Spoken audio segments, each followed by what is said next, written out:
Alright. Another park. Ocean Shores. That's a big dug-in pool in there, eh? Let's go look. Shall we? Give a toot, maybe. Get out the sun. The sun's killing me. It's got water in it.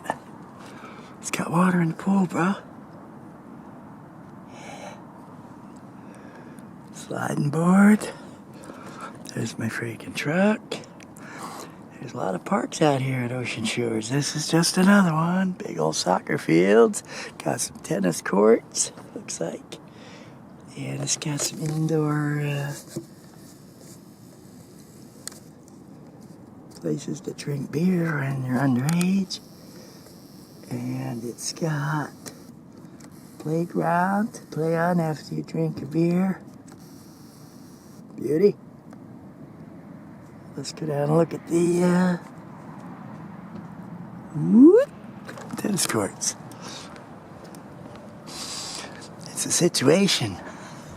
No, it's basketball courts. I gotcha. Huh. I thought they were elite, but no, they're not. They're basketball players. I thought they were high-end tennis.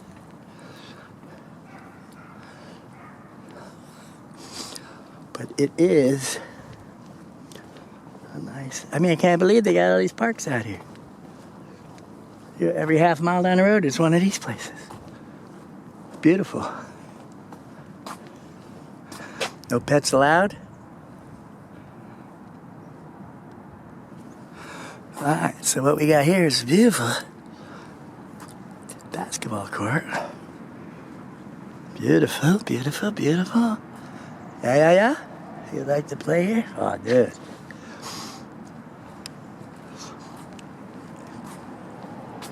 Every senior community needs a basketball court and tennis. Yeah. Two tennis courts. All right. Out freaking standing. Back to the truck.